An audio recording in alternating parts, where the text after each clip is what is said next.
ವೀಕ್ಷಕರೇ, ನಮ್ಮ ಚರ್ಮಗೆ ಒಳ್ಳೆ ಪೋಷಕಾಂಶ ಕೊಟ್ಟರೆ ನಮ್ಮ ಚರ್ಮ ಆರೋಗ್ಯವಾಗಿರುತ್ತೆ. ಚರ್ಮ ಆರೋಗ್ಯವಾಗಿದ್ರೆ ಸೌಂದರ್ಯವಾಗಿ ಕಾಣಿಸ್ತೀವಿ. ಸೊ ಇವತ್ತು ನಾನು ನಿಮಗೆ ನ್ಯೂಟ್ರಿಷಸ್ ಆಗಿರುವಂಥ ಪ್ಯಾಕ್ನ ಹೇಗೆ ಮಾಡೋದು ಅಂತ ತೋರಿಸ್ಕೊಡ್ತೀನಿ. ನೀವು ನೋಡ್ತಾ ಇದ್ದೀರಾ ವಿಜಯ್ ಕರ್ನಾಟಕ, ನಾನು ನಿಮ್ಮ ಸಾರಿಕಾ. ಬನ್ನಿ ವೀಕ್ಷಕರೇ, ಪ್ಯಾಕ್ ಹೇಗೆ ಮಾಡೋದು ಅಂತ ನೋಡೋಣ. ವೀಕ್ಷಕರೇ, ನಮ್ಮ ಪ್ಯಾಕ್ ಮಾಡ್ಕೊಳ್ಳೋದಕ್ಕೆ ಎಲ್ಲ ಇಂಗ್ರೀಡಿಯೆಂಟು ಇಟ್ಕೊಂಡಿದ್ದೀನಿ ಮತ್ತು ಈ ಪ್ಯಾಕ್ ಮಾಡಲು ತುಂಬಾ ಸುಲಭ. ಸೊ ಬನ್ನಿ ಶುರು ಮಾಡ್ಕೊಳ್ಳೋಣ ಹೇಗೆ ಮಾಡೋದು ಅಂತ. ಅದಕ್ಕೂ ಮುಂಚೆ ಈ ಪ್ಯಾಕ್ ಮಾಡೋದಕ್ಕೆ ಏನೆಲ್ಲ ಬೇಕು ಅಂತ ಒಂದ್ಸತಿ ನೋಡ್ಬಿಡೋಣ. ನಮಗೆ ಬೇಕಾಗಿರೋದು ಮುಲ್ತಾನಿ ಮಿಟ್ಟಿ, ಆಮೇಲೆ ದಾಸವಾಳ ಹೂವಿನ ಪುಡಿ, ಆಮೇಲೆ ಗುಲಾಬಿ ನೀರು. ಇದಿಷ್ಟು ಐಟಮ್ ಬೇಕಾಗತ್ತೆ. ಶುರು ಮಾಡ್ಕೊಳ್ಳೋಣ ನಮ್ಮ ಪ್ಯಾಕ್ ಮಾಡ್ಕೊಳ್ಳೋದಕ್ಕೆ.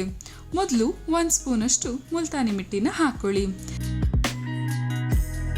ಅದಕ್ಕೆ ಅರ್ಧ ಸ್ಪೂನಷ್ಟು ದಾಸವಾಳ ಹೂವಿನ ಪುಡಿನ ಹಾಕೊಬೇಕು. ಈ 2 ಪುಡಿನೂ ಚೆನ್ನಾಗಿ ಮಿಕ್ಸ್ ಮಾಡಿ ವೀಕ್ಷಕರೇ. ನಾವು ಮುಲ್ತಾನಿ ಮಿಟ್ಟಿ ಬಳಸೋದ್ರಿಂದ ಚರ್ಮನ ಇನ್ನೂ ಬ್ರೈಟ್ ಆಗಿ ಕಾಣಿಸೋದಕ್ಕೆ ಸಹಾಯ ಮಾಡುತ್ತೆ. ಅದಷ್ಟೇ ಅಲ್ಲದೆ ಬಿಸಿಲಿಂದಾಗಿರುವ ಕಪ್ಪನ್ನ ಕಮ್ಮಿ ಮಾಡುತ್ತೆ, ಮೊಡವೆಗಳಿಂದಾಗಿರುವ ಕಪ್ಪು ಕಲೆಗಳನ್ನ ಕಮ್ಮಿ ಮಾಡುತ್ತೆ, ಚರ್ಮದಲ್ಲಿರುವ ಎಣ್ಣೆ ಅಂಶನ ಕೂಡ ಸುಲಭವಾಗಿ ಕಮ್ಮಿ ಮಾಡುತ್ತೆ. ಇನ್ನ ನಾವು ಹಾಕಿರೋ ದಾಸವಾಳ ಹೂವಿನ ಪುಡಿ ನಮ್ಮ ಚರ್ಮಗೆ ಒಳ್ಳೆ ಪೋಷಕಾಂಶವನ್ನು ಕೊಡುತ್ತೆ. ಹಾಗಾಗಿ ಚರ್ಮದಲ್ಲಿ ಏನೇ ಸಣ್ಣ ಪುಟ್ಟ ಅಲರ್ಜಿ ಆಗಿರ್ಬೋದು, ಇಲ್ಲ ಗಾಯ ಆಗಿರ್ಬೋದು, ಅದು ಬೇಗ ಗುಣ ಆಗಲು ಸಹಾಯ ಮಾಡುತ್ತೆ. ಅದಷ್ಟೇ ಅಲ್ಲದೆ ಚರ್ಮನ ಫ್ರೆಶ್ ಆಗಿ ಕಾಣಿಸೋದಕ್ಕೆ ಸಹಾಯ ಮಾಡುತ್ತೆ.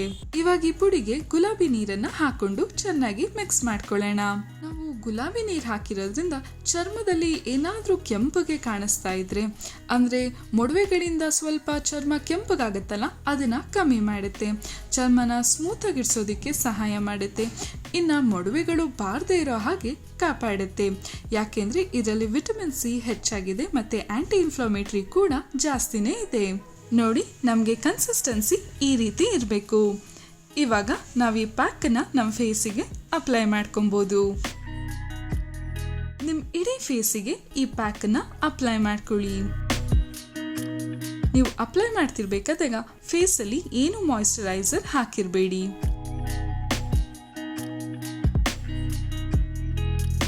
ಇಡೀ ಫೇಸಿಗೆ ಹಾಕಾದ್ಮೇಲೆ 5 ನಿಮಿಷ ಒಣಗಕ್ಕೆ ಬಿಡಿ. ಆಮೇಲೆ ತಣ್ಣೀರಲ್ಲಿ ಫೇಸ್ ವಾಶ್ ಮಾಡ್ಕೊಂಬರ್ಬೋದು. ನೋಡಿ, ಚರ್ಮ ಎಷ್ಟು ಹೆಲ್ದಿಯಾಗಿ ಕಾಣಿಸ್ತಿದೆ ಅಲ್ವಾ? ನೀವು ಕೂಡ ಟ್ರೈ ಮಾಡಿ ನೋಡಿ. ಮುಂದಿನ ಸಂಚಿಕೆಯಲ್ಲಿ ಇನ್ನೊಂದು ಟಿಪ್ಸ್ ಬಗ್ಗೆ ತಿಳಿಸ್ಕೊಡ್ತೀನಿ. ನೋಡಿದ್ರಲ್ಲ ವೀಕ್ಷಕರೇ, ಎಷ್ಟು ಸುಲಭವಾಗಿ ನಾವು ಮನೇಲೇನೆ ಮಾಡ್ಬೋದು. ಇದನ್ನ ಒಂದಿನ ಬಿಟ್ಟು ಒಂದಿನ ಟ್ರೈ ಮಾಡಿ. ಹಾಗಾಗಿ ಆ ಪೋಷಕಾಂಶ ಎಲ್ಲ ನಮ್ಮ ಚರ್ಮದ ಒಳಗಡೆ ಲಾಕ್ ಆಗುತ್ತೆ. ಮುಂದಿನ ಸಂಚಿಕೆಯಲ್ಲಿ ಇನ್ನೊಂದು ಟಿಪ್ಸ್ ಬಗ್ಗೆ ತಿಳಿಸ್ಕೊಡ್ತೀನಿ. ಈ ವಿಡಿಯೋ ಇಷ್ಟ ಆದಲ್ಲಿ ಲೈಕ್ ಮಾಡಿ, ಕಮೆಂಟ್ ಮಾಡಿ, ಶೇರ್ ಮಾಡಿ.